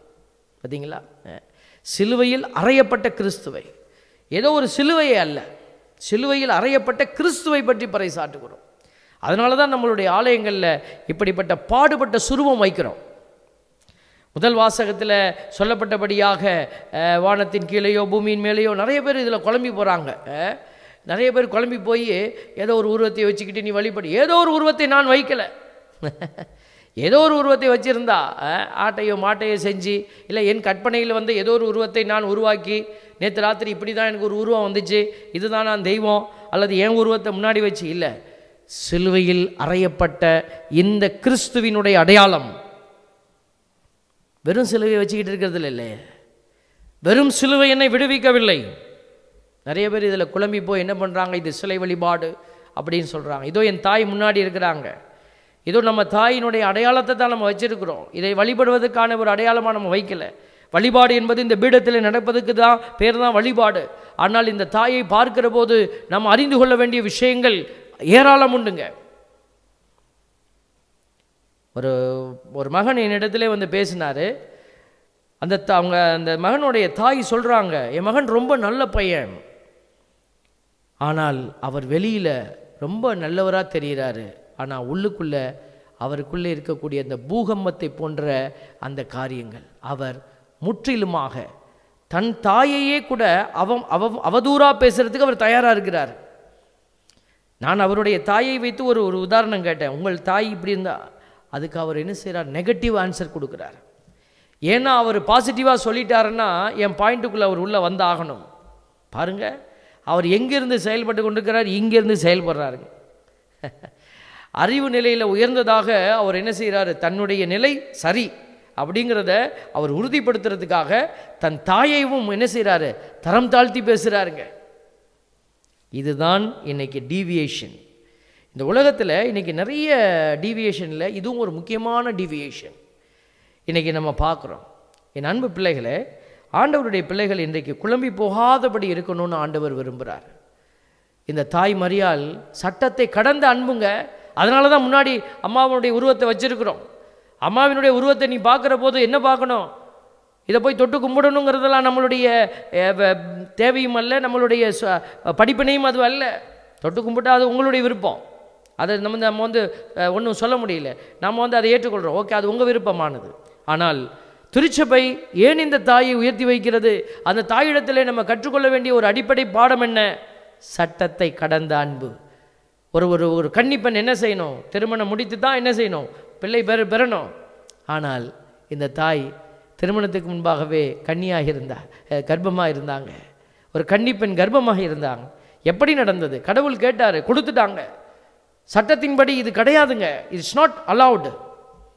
ஆனால் உலகத்தின் சட்டத்தின்படி அல்ல, கடவுள் மீது இருக்கிற அன்பினால் அவங்க சட்டத்தை என்ன செய்தாங்க? கடந்த அன்பில் தன்னை கையளித்ததுனால தானே இன்றைக்கு இந்த சமூகம் இன்னைக்கு மீட்பை என்கிற வார்த்தையை பேசுது.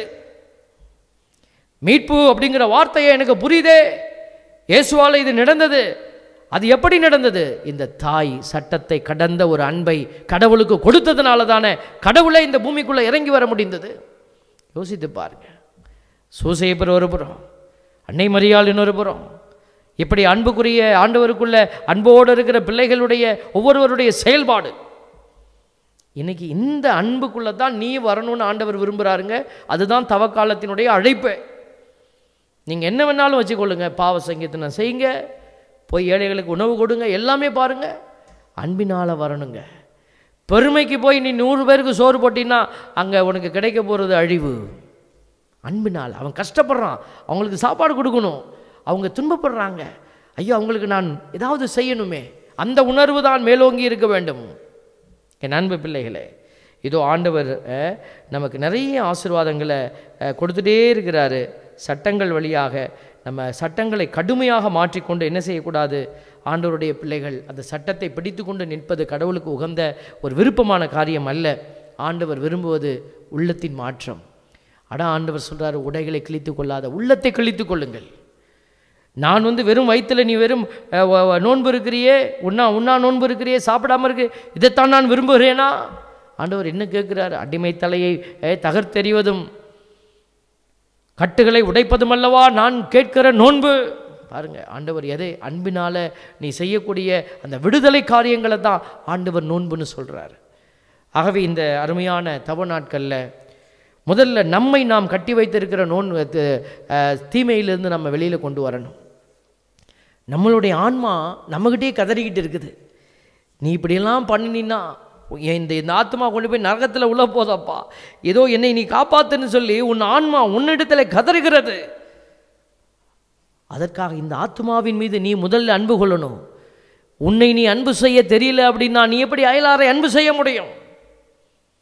ஒரு மனுஷன் குடிக்கிறான் அப்படின்னா முதல்ல என்ன செய்யணும்? என் உடலை நான் செய்கிறேன். அப்போ என் ஆத்மா அழிந்து போகிறது. அந்த குடியினால் தவறான பேச்சு, தவறான செயல் எல்லாம் நடக்குது. அப்போ அடுத்த பக்கம் நான் பார்த்தேன்னா என் பிள்ளைகள், வீட்டில் இருக்கிற பிள்ளைகள் உணவில்லாமல் தவிக்கிறாங்க. பாருங்கள், தன்னலம் இந்த தன் மீதே அன்பு இல்லை, தன் பிள்ளைகளின் மீது அன்பு இல்லை, தனக்காக வாழ வந்த மனைவியின் மீதோ கணவனின் மீதோ அன்பு இல்லை. இந்த பாவத்தினுடைய நெருக்கத்தை பார்த்தீங்களா? அப்போது என்ன நடக்கிறது? அந்த பாவம் நம்மை நசுக்கி போடுகிறது. அதனால் விளையக்கூடிய விளைவு அந்த வேதனையான சாவு. இந்த சாவின் வழியாக உனக்கு கிடைக்க போகிறது எரிநரகம். அதனால தான் ஆண்டவர் அடித்துட்டே இருக்கிறார். அங்கங்கே இறைவாக்கினர்களை எழுப்பிக்கிட்டே இருக்கிறாரு. பேசு, அவன் பேசு. இன்றைக்கி நிறைய ஊழியக்காரங்க எல்லா பக்கமும் பேசிகிட்டு இருக்கிறாங்க. ஆனால் நாம் என்ன செய்கிறோம்? ரசிக்க ஆரம்பிச்சிட்டோம் பேச்செல்லாம்.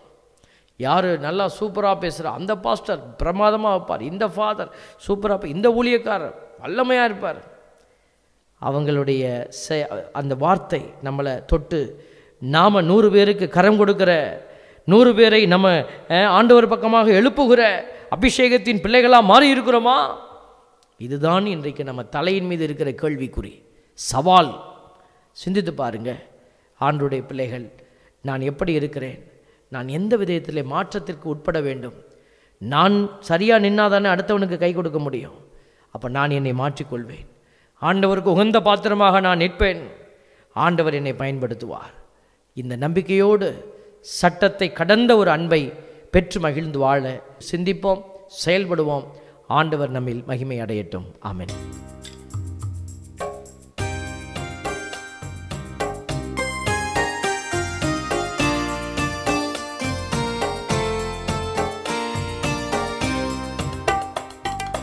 விண்ணையும் மண்ணையும் படைத்தவராம் கடவுள் ஒருவர் இருக்கின்றார். தந்தை மகன் தூய ஆவியராய் ஒன்றாய் வாழ்வோரை நம்புகிறேன். தூய ஆவியின் வல்லமையால் இறைமகன் நமக்காய் மனிதரானார். கன்னி மரியிடம் பிறந்தவராம் இயேசுவை உறுதியாய் நம்புகிறேன். லாத்துவின் ஆட்சியில் பாடுபட்டார், சிலுவையில் இறந்து அடக்கப்பட்டார். 3ஆம் நாளில் உயிர்த்தெழுந்தார், இறப்பின் மீதே வெற்றி கொண்டார். விண்ணகம் வாழும் தந்தையிடம் அரியணை கொண்டு இருக்கின்றார். உலகம் முடியும் காலத்திலே நடுவராய் திரும்பவும் வந்திடுவார். தூய ஆவியாரை நம்புகிறேன், பாரினில் அவர் துணை வேண்டுகிறேன். பாவ மன்னிப்பில் தூய்மை பெற்று பரிகர வாழ்வில் நிலைத்திடுவேன். திரு அவை உரைப்பதை நம்புகிறேன், புனிதர்கள் உறவை நம்புகிறேன். உடலின் உயிர்ப்பை நிலை வாழ்வை உறுதியுடனே நம்புகிறேன்.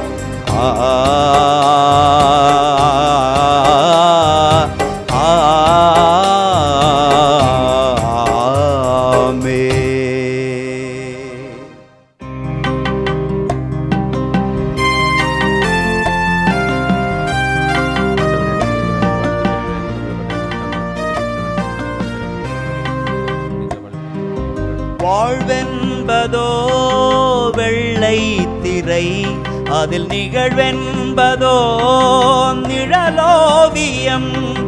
நிலையான உறவாக யாரும் இல்லை, குலையாத நம்பிக்கை எதிலும் இல்லை. நீ இன்றி என் வாழ்வில் நிறைவே இல்லை, நீ என்னில் வந்தாலோ குறைவே இல்லை. பலியாக என்னை தந்தே, நீ பரிசாக உன்னை தந்தாய். உள்ளதெல்லாம் கொடுத்தேன், நீ உன்னையே அள்ளித் தந்தாய். அன்புமிக்க சகோதர சகோதரிகளே, என்னுடையதும் உங்களுடையதுமான இப்பலி எல்லாம் வல்ல தந்தையாகிய இறைவனை கேட்டதாகும்படி மன்றாடுங்கள். ஆண்டவர் தமது பெயரின் புகழ்ச்சிக்காகவும் மாட்சிக்காகவும் நமது நன்மைக்காகவும் புனித திரு அவை அனைத்து நலனுக்காகவும் உமது கையில் இருந்த இப்பலியை ஏற்றுக்கொள்வாராக. ஆண்டவரே, இப்பலிகளால் மனநிறைவடைந்து எங்களுக்கு அருள் புரிவீராக. எங்கள் குற்றங்களிலிருந்து எங்களை மன்னிக்க வேண்டுகின்ற நாங்கள் பிறருடைய குற்றங்களை மன்னிக்க முயல்வமாக. எங்கள் ஆண்டவராகிய இயேசு கிறிஸ்து வழியாக உம்மை மன்றாடுகின்றோம். ஆமென். ஆண்டவர் உங்களோடு இருப்பாராக. உம் ஆன்மாவோடும் இருப்பாராக. இது எங்களை மேலே எழுப்புங்கள். ஆண்டவரிடம் எழுப்பியுள்ளோம். நம் இறைவனாகிய ஆண்டவருக்கு நன்றி கூறுவோம். அது தகுதியும் நீதியும் ஆனதே. ஆண்டவரே, தூயவரான தந்தையே, என்றும் உள்ள எல்லாம் வல்ல இறைவா, என்னாலும் இவ்விடத்திலும் நாங்கள் உமக்கு நன்றி செலுத்துவது மையாகவே தகுதியும் நீதியுமாகும், எங்கள் கடமையும் மீட்புக்குரிய செயலுமாகும். எங்கள் தவ முயற்சிகளால் நாங்கள் உமக்கு நன்றி செலுத்தவும், எங்கள் ஆணவத்தை தளர்த்தவும், ஏழைகளுக்கு உணவளிக்கவும், இவ்வாறு உமது கனிவிரக்கத்தை பின்பற்றவும் நீர் திருவுளமானீர். ஆகவே எண்ணற்ற வானதூதரோடு சேர்ந்து நாங்களும் உம்மை போற்றி புகழ்ந்தேத்தி ஒரே குரலில் பாடுவதாவது: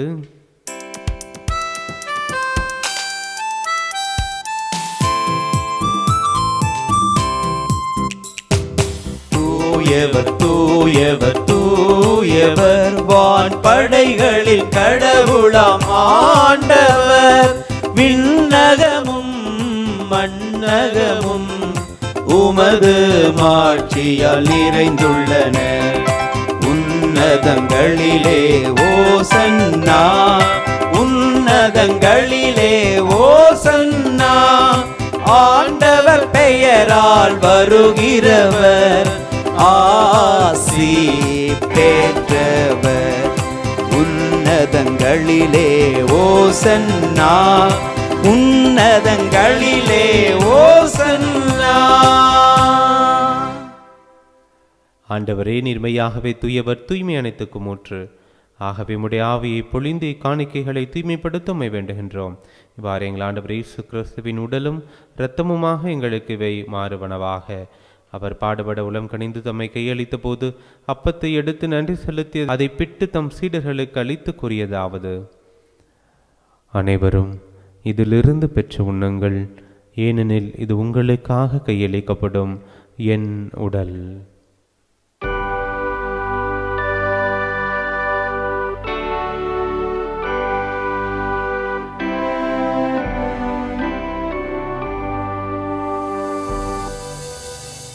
அவ்வண்ணமே இரவு விருந்தை அருந்திய பின் கிண்ணத்தையும் எடுத்து மீண்டும் உமக்கு நன்றி கூறி தம் சீடர்களுக்கு அளித்து அவர் கூறியதாவது: அனைவரும் இதிலிருந்து பெற்று பருகுங்கள். ஏனெனில் இது புதிய நிலையான உடன்படிக்கைக்குரிய இரத்தத்தின் கிண்ணம். இது பாவ மன்னிப்புக்கென்று உங்களுக்காகவும் பலருக்காகவும் சிந்தப்படும். இதை என் நினைவாகச் செய்யுங்கள்.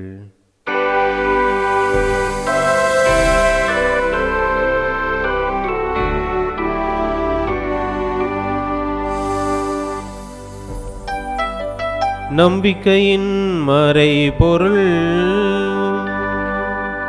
ஆண்டவரே, நீர் வருமளவும் உமது இறப்பினை அறிக்கையிடுகின்றோம்,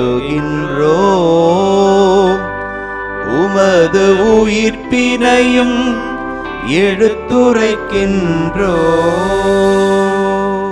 ஆகவே ஆண்டவரே, நாங்கள் கிறிஸ்துவின் இறப்பினையும் உயிர்ப்பினையும் நினைவு கூர்ந்து வாழ்வு தரும் அப்பத்தையும் மீட்பளிக்கும் கிண்ணத்தையும் உமக்கு ஒப்புக் கொடுக்கின்றோம். திருமணின்று உமக்கு ஊழியம் புரிய தகுந்தவர்களை நீங்கள் ஏற்றுக்கொண்டீர். எனவே உமக்கு நன்றி செலுத்துகின்றோம். மேலும் கிறிஸ்துவின் உடலிலும் இரத்தத்திலும் பங்கு கொள்ளும் எங்களை தூய ஆவியார் ஒன்று சேர்க்க வேண்டும் என உம்மை தாழ்மையுடன் மன்றாடுகின்றோம். ஆண்டவரே, உலகெங்கும் பரவியிருக்கும் அது திரு அவையை நினைவு கூர்ந்தருளும். எங்கள் திருத்தந்தை பிரான்சிஸ் எல்லா திருநிலையினராகிய அனைவரோடும் அது திரு அவை அன்பில் நிறைவு பெற செய்தருளும். ஆண்டவரே, இந்த பலியில் இணைந்து ஆண்டவரை சட்டத்தை கடந்த ஒரு அன்பிற்காக ஓடி இந்த தவக்காலத்தை நிறைவு செய்ய விரும்புகிற பிள்ளைகள் அனைவரையும் ஆசீர்வதிப்பீராக. உயிர்த்தலும் எதிர்நோக்குடன் துயில்களும் எங்கள் சகோதர சகோதரிகளையும் இறந்தோர் அனைவரையும் இரக்கத்துடன் நினைவு கூர்ந்து முத திருமுக ஒளியினுள் ஏற்றருளும். எங்கள் அனைவர் மீதும் இரக்கமாயிரும். கடவுளின் கன்னித்தாயான புனித மரியா, அவருடைய கணவரான புனித யோசேப்பு, புனித திரு தூதர்கள், இவ்வுலகில் உகந்தவராயிருந்தோராகிய புனிதர் அனைவருடனும் நாங்கள் நிலைவாழ்வில் பங்கு கொள்ளும் தகுதி பெற்றுவும் திருமகன் இயேசு கிறிஸ்து வழியாக உம்மை புகழ்ந்தேத்து வரமருள உம்மை மன்றாடுகிறோம்.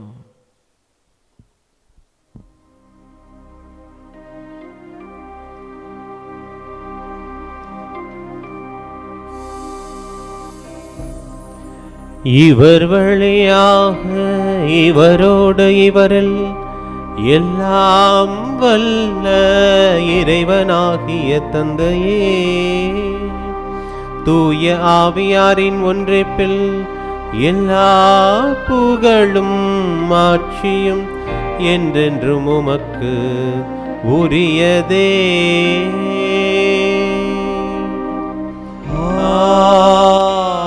ஆமென், ஆமென், ஆமென். மீட்பரின் கட்டளையால் கற்பிக்கப்பட்டு இறைப்படிப்பினையால் பயிற்சி பெற்று நாம் துணிந்து சொல்வோம்: விண்ணுலகில் இருக்கிற எங்கள் தந்தையே, உமது பெயர் தூயது என போற்ற பெறுக, உமது ஆட்சி வருக, உமது திருவுள்ளம் விண்ணுலகில் நிறைவேறுவது போல மண்ணுலகிலும் நிறைவேறுக. எங்கள் அன்றாட உணவை இன்று எங்களுக்கு தாரும். எங்களுக்கு எதிராக குற்றம் செய்வோரை நாங்கள் மன்னிப்பது போல எங்கள் குற்றங்களை மன்னியும். எங்களை சோதனைக்கு உட்படுத்தாதையும் தீமையிலிருந்து எங்களை விடுவித்தருளும். ஆண்டவரே, தீமை அனைத்திலிருந்தும் எங்களை விடுவித்து எங்கள் வாழ்நாளில் அமைதியை கனிவுடன் அருளும் மன்றாடுகின்றோம். உமது இரக்கத்தின் உதவியால் நாங்கள் பாவத்திலிருந்து எப்போதும் விடுதலை பெற்று யாதொரு கலக்கமுமின்றி நலமாயிருப்போமாக. நாங்கள் எதிர்நோக்கி இருக்கும் பேரின்பத்துக்காகவும் எம் மீட்பராகிய இயேசு கிறிஸ்துவின் வருகைக்காகவும் காத்திருக்கின்றோம். ஏனெனில் ஆட்சியும் வல்லமையும் மாட்சியும் என்றென்றும் உமதே. ஆண்டவரே இயேசு கிறிஸ்துவே, அமைதியை உங்களுக்கு விட்டுச் செல்கின்றேன், என் அமைதியே உங்களுக்கு அளிக்கின்றேன் என்றும் திருத்தூதர்களுக்கு மொழிந்தீரே. எங்கள் பாவங்களை பாராமல் உமது திரு அவையின் நம்பிக்கையை கண்ணோக்கி உமது திருவுள்ளத்திற்கு ஏற்பதற்கு அமைதியும் ஒற்றுமையும் அளித்தருள்வீராக. என்றென்றும் வாழ்ந்து ஆட்சி செய்கின்றவர் நீரே. ஆமென். ஆண்டவருடைய அமைதி உங்கள் அனைவரோடும் என்றும் இருப்பதாக, உம் ஆன்மாவோடும் இருப்பதாக. ஒருவருக்கொருவர் ஆண்டவருடைய அமைதியை மகிழ்ச்சியோடு பகிர்ந்து கொள்வோம். உலகின் பாவங்களை போக்கும் இறைவனின் செம்மறியே, எங்கள் மேல் இரக்கமாயிரும். உலகின் பாவங்களை போக்கும் இறைவனின் செம்மறியே, எங்கள் மேல் இரக்கமாயிரும். உலகின் பாவங்களை போக்கும் இறைவனின் செம்மறியே, எங்களுக்கு அமைதியை அளித்தருளும். இதோ இறைவனின் செம்மறி, இவரை உலகின் பாவங்களை போக்குபவர். செம்மறியின் விருந்துக்கு அழைக்க பெற்றோர் பேறு பெற்றோர். ஆண்டவரே, நீர் என் இல்லத்தில் எழுந்தருள நான் தகுதியற்றவன். ஆனால் ஒரு வார்த்தை மட்டும் சொல்லி அருளும், எனது ஆன்மா நலமடையும். ஆசை திருவிருந்துக்கான மன்றாட்டு. ஆண்டவரே, நீர் என் இல்லத்தில் எழுந்தருள நான் தகுதியற்றவன். ஆனால் ஒரு வார்த்தை மட்டும் சொல்லி அருளும் என்று நூற்றுவர் தலைவன் ஜெபித்தது போல நாங்களும் இப்போது உம் திருப்பாதம் பணிந்து வேண்டுகிறோம். இனிய இயேசுவே, நாங்கள் தகுதியற்றவர்களாய் இருந்தாலும் எங்கள் தகுதியின்மையை பாராமல் நீர் எங்கள் உள்ளங்களில் எழுந்து வாரும். உம் அன்பிலும் அருளிலும் நாங்கள் நிலைத்திருக்க எம்முள் எழுந்து வாரும். உம் பிள்ளைகளாக, உயிருள்ள உண்மை சாட்சிகளாக, உமது நற்செய்தின்படி வாழ்பவர்களாக எங்களை உருமாற்ற வாரும். தந்தையின் திருவுளப்படி வாழ்ந்திட எங்களுக்கு துணை புரிந்திட வாரும். நன்மை செய்வதில் ஆர்வமுள்ளவர்களாய், தீமைகள் அனைத்திலிருந்தும் விடுதலை பெற்றவர்களாய் வாழவும் எங்களை வழிநடத்த வாரும். எல்லா நலன்களும் வளங்களும் எங்களை நிரப்ப வாரும். ஆமேன். ஆண்டவருக்குள் பிரியமான அன்பு சகோதர சகோதரிகளே, தர்மையான தவக்காலத்திலே ஆண்டவருடைய அன்பை இன்னும் அதிகமாய் உணர்ந்து கொண்டிருக்கிற பிள்ளைகளாக நீங்கள் கடந்து சென்று கொண்டிருப்பது, நம் இயேசு சுவாமி சொன்ன அந்த வார்த்தை, தந்தை நிறைவுள்ளவராயிருப்பது போல நீங்களும் நிறைவுள்ளவராயிருங்கள் என்கிற அந்த நிறைவை நோக்கிய பயணம் என்பதை நாம் மறந்துவிடக்கூடாது. இதோ இந்த நாளிலே கூட இந்த சட்டத்தை கடந்த ஒரு அன்புக்காக நாம் ஜெபித்து ஆண்டவருடைய அன்புக்குள்ளே இணைக்க அழைக்கப்பட்டு கொண்டிருக்கிறோம். இதோ இந்த பாடல் வழியாக, ஆண்டவரே, நான் பெற்றுக்கொண்டிருக்கிற எல்லா ஆசீர்வாதங்களும் நீர் எனக்கு கொடுத்தது, நான் அவற்றையெல்லாம் கொண்டு உம்மை இன்னும் அதிகமாய் அன்பு செய்ய எனக்கு பலன் தாரும் என்று மன்றாடி ஜெபிப்போம். தெய்வமே, நான் ஒன்றுமில்லை, எனக்கென்று ஒன்றுமில்லை. தெய்வமே, நான் ஒன்றுமில்லை, எனக்கென்று ஒன்றுமில்லை. எல்லாம் நீர் தந்ததானம், எல்லாம் நீர் தந்ததானம். நான் வாழ்வது உமது கருணை, நான் வாழ்வது உமது கருணை. தெய்வமே, நான் ஒன்றுமில்லை, எனக்கென்று ஒன்றுமில்லை. ஆம் ஆண்டவரே, புரிய முடியாத விண்ணகத்தின் மறைபொருள்களை நாங்கள் புரிந்து உமக்கு உகந்த ஒரு பாத்திரங்களாக முது திருமுன் நிற்க எங்களை நீர் உருவாக்கி கொண்டிருக்கிறீர். அந்த உருவாக்கத்திலே தேவரீர் எங்களை நிறைவாய் வழி நடத்த வேண்டுமாய் செபிக்கிறோம். ஆவியானவர் தாமே கரம் பிடித்து வழி நடத்துவாராக.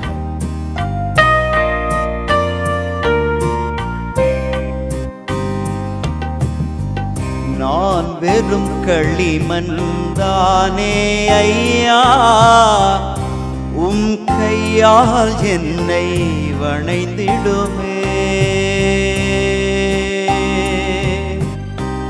நான் வெறும் களிமண்தானே ஐயா, உம் கையால் என்னை வணைந்திடுமே. அகங்காரம் போக்கி அகம் சுத்தமாக்கி, அகங்காரம் போக்கி அகம் சுத்தமாக்கி, அன்பு மகனாக்கும் இயேசுதேவா, அன்பு மகனாக்கும் இயேசுதேவா. தெய்வமே, நான் ஒன்றுமில்லை, எனக்கென்று ஒன்றுமில்லை. தெய்வமே, நான் ஒன்றுமில்லை, எனக்கென்று ஒன்றுமில்லை. ஆம் ஆண்டவரே, உம்முடைய பரிசுத்த இரக்கம் மட்டுமே எனக்கு உதவி செய்யும் என்று நம்பி முது திருமுன் தங்களை படைக்கிற பிள்ளைகள் அனைவரையும் நீ கரமெடுத்து வழி நடத்தும் ஆண்டவரே.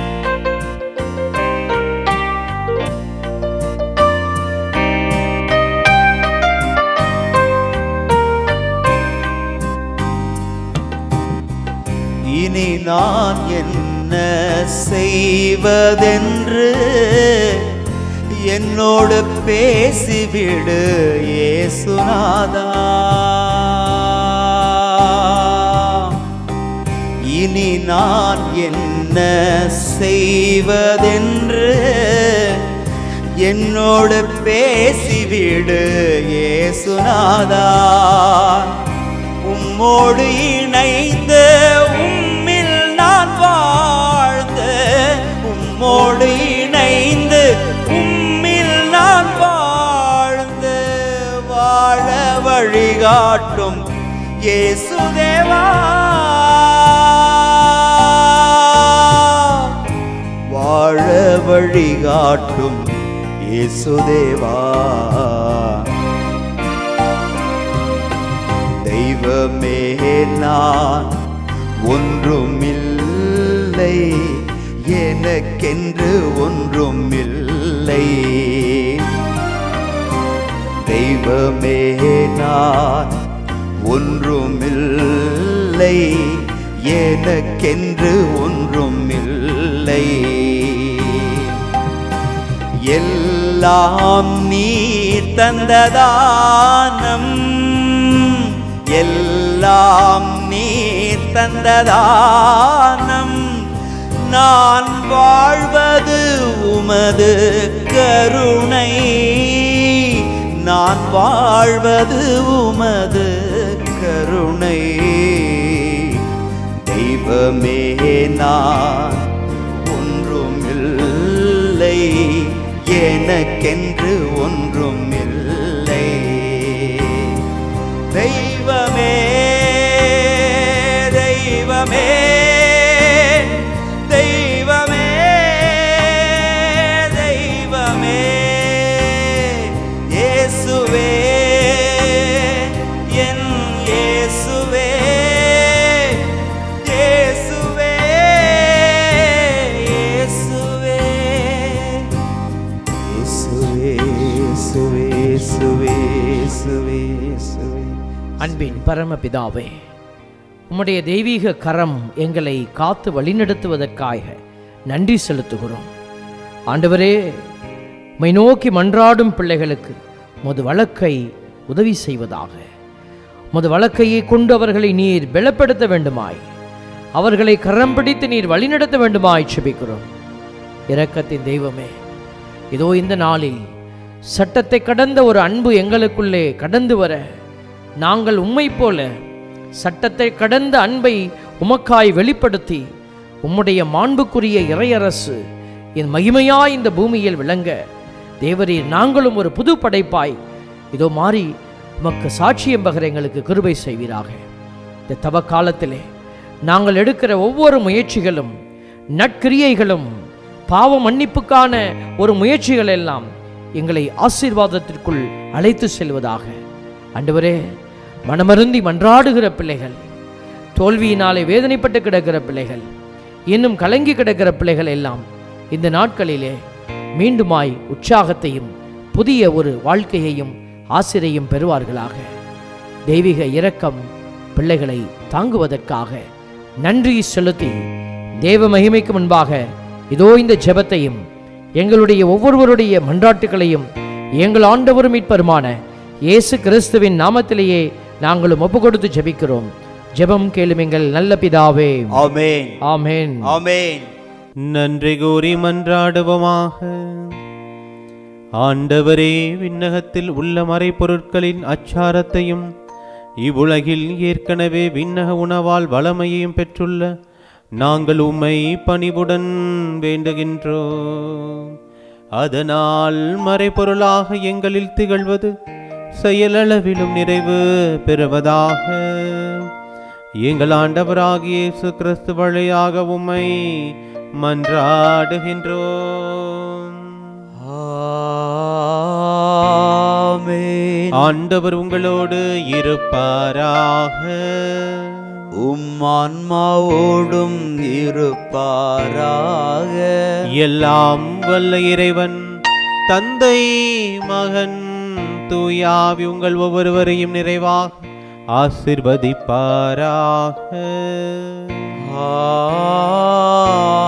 ஆமென். சென்று வாருங்கள், திருப்பலி நிறைவேறிற்று. இறைவனுக்கு நன்றி.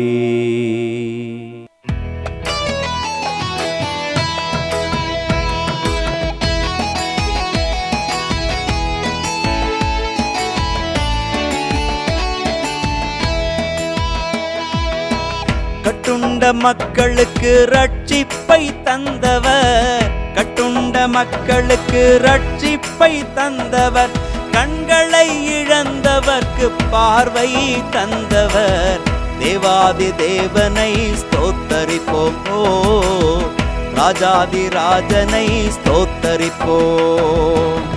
நன்றி சொல்லி பாடிடுவோம், நாளெல்லாம் ஸ்தோத்தரிப்போம் ராஜாதி ராஜன் செய்த நன்மைகளை.